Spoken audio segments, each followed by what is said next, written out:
Maraknya kasus bullying, Lembaga Indonesia Data digital around the Universitas Hukum dan Tanggung tindak penindasan yang Kesehatan Mental. atau sebesar 50 Total Health Survey mengumumkan total populasi. remaja yang memasuki masa Assalamualaikum warahmatullahi wabarakatuh. Halo teman-teman, perkenalkan saya Ayunda Ramandani dengan NIM 230441121. Pada kesempatan kali ini, saya akan membahas materi yang sangat dekat dengan kehidupan sehari-hari kita, yaitu adab bermedia sosial dalam Islam. Nah, sekarang saya mau bertanya, kira-kira berapa lama teman-teman menggunakan media sosial dalam kehidupan sehari-hari? Mungkin ada yang 1 jam, 2 jam, 3 jam, atau bahkan lebih dari 5 jam. Saat bangun tidur, kita tentu membuka WhatsApp. Atau saat istirahat kuliah, kita membuka Instagram atau bahkan TikTok. Dan sebelum tidur pun, media sosial seringkali menjadi hal terakhir yang kita lihat. Media sosial memang memberikan banyak sekali manfaat. Contohnya, kita bisa belajar, mencari informasi, berkomunikasi dengan teman, atau bahkan dengan media sosial kita bisa membangun relasi. Namun, sebagai seorang muslim, kita perlu bertanya pada diri sendiri, apakah cara kita menggunakan media sosial sudah sesuai dengan ajaran Islam? Nah, pada kesempatan kali ini, kita akan membahas bagaimana Islam mengajarkan adab bermedia sosial. Nah, teman-teman, apa itu adab bermedia sosial? Adab berarti tata krama atau perilaku yang baik sesuai dengan ajaran Islam, sedangkan media sosial adalah sarana komunikasi yang memungkinkan kita untuk berinteraksi dengan banyak orang melalui internet.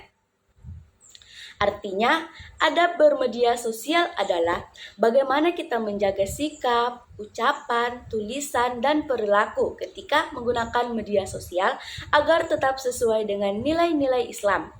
Mungkin kita berpikir bahwa media sosial hanyalah dunia maya. Namun, dalam Islam, setiap perkataan dan perbuatan tetap akan dimintai pertanggungjawaban, termasuk apa yang kita tulis di internet. Nah, pentingnya memeriksa informasi atau tabayun, Allah Subhanahu wa Ta'ala berfirman dalam surah Al-Hujurat ayat 6 yang artinya, "Wahai orang-orang yang beriman, jika seseorang datang kepadamu membawa suatu berita, maka telitilah kebenarannya."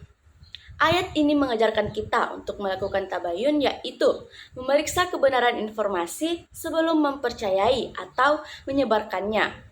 Nah, teman-teman, contoh dari tabayun yaitu seperti ini. Suatu malam, seorang mahasiswa menerima pesan di grup WhatsApp kelas yang berbunyi, "Besok, semua perkuliahan itu diliburkan karena kampus sedang mengadakan kebijakan yang baru. Tolong sebar dan beritahu semua mahasiswa." Karena panik dan ingin membantu, ia langsung meneruskan pesan tersebut ke berbagai grup. Keesokan harinya, ternyata perkuliahan tetap berlangsung seperti biasa.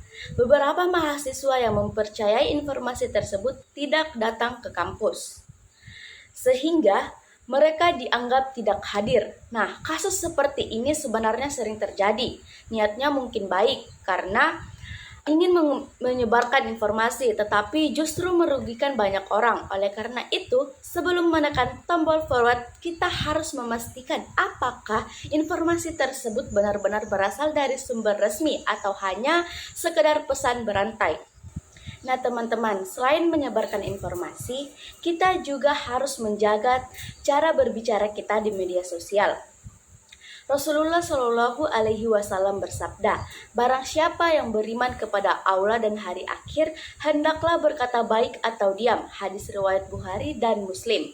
Hadis ini juga berlaku ketika kita menulis komentar. Misalnya seperti ini, ada seorang mahasiswi yang mengunggah video presentasi tugasnya ke media sosial. Sebagian orang memberikan masukan yang baik, namun ada juga yang berkomentar, "Ih, presentasimu jelek sekali, suaramu bikin ngantuk, malu-maluin."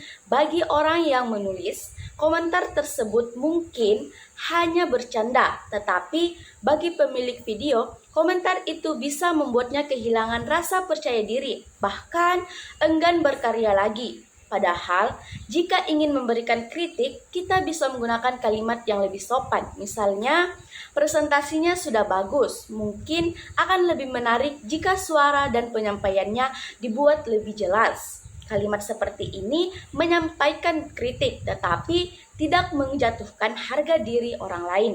Nah teman-teman, salah satu kesalahan yang sangat sering kita jumpai di media sosial yaitu gibah dan fitnah. Misalnya, ada seorang mahasiswa yang terlambat datang ke kelas, lalu temannya diam-diam memotretnya dan mengunggah foto tersebut ke Instagram atau ke story WhatsApp dengan caption, "Inilah mahasiswa paling malas di kelas."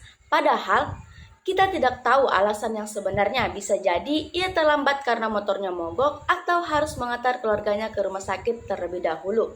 Unggahan seperti ini dapat mempermalukan orang lain dan bahkan termasuk fitnah apabila informasi yang disampaikan tidak benar. Islam mengajarkan kita untuk menjaga kehormatan sesama muslim, bukan justru membuka aibnya di hadapan banyak orang.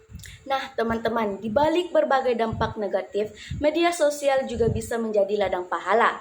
Sebagai contoh, ada mahasiswa yang setiap selesai kuliah membuat rangkuman materi dalam bentuk infografis, kemudian membagikannya melalui Instagram. Awalnya, ia hanya membantu teman-teman sekelas, namun ternyata banyak mahasiswa dari kampus lain yang juga ikut belajar dari konten tersebut. Ada pula yang membuat video pengingat waktu sholat, membagikan informasi beasiswa, atau mengajak teman-temannya mengikuti kegiatan sosial. Hal-hal sederhana seperti ini menunjukkan bahwa media sosial tidak hanya digunakan untuk hiburan, tetapi juga bisa menjadi sarana berbagi ilmu dan menyebarkan berbagai manfaat. Rasulullah Shallallahu Alaihi Wasallam mengajarkan bahwa sebaik-baik manusia adalah yang paling bermanfaat bagi orang lain. Oleh karena itu, mari kita manfaatkan media sosial sebagai sarana untuk menebarkan kebaikan. Nah teman-teman, dari pembahasan tadi kita dapat memahami bahwa media sosial hanyalah sebuah alat.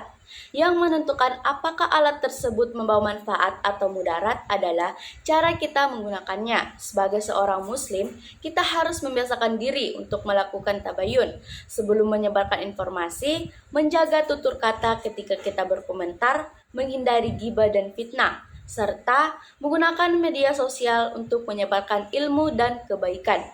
Mari kita mulai dari diri sendiri. Sebelum mengunggah sesuatu, tanyakan dalam hati, apakah unggahan ini akan membawa manfaat bagi orang lain atau justru menimbulkan masalah? Jika setiap pengguna media sosial memiliki kesadaran seperti ini, maka media sosial akan menjadi tempat yang lebih sehat, nyaman, dan penuh dengan hal-hal positif. Demikian penjelasan mengenai adab bermedia sosial dalam Islam. Semoga materi ini dapat menambah wawasan kita dan menjadi pengingat agar selalu menjaga akhlak, baik itu di dunia nyata maupun di dunia digital. Terima kasih atas perhatian teman-teman. Wassalamualaikum warahmatullahi wabarakatuh.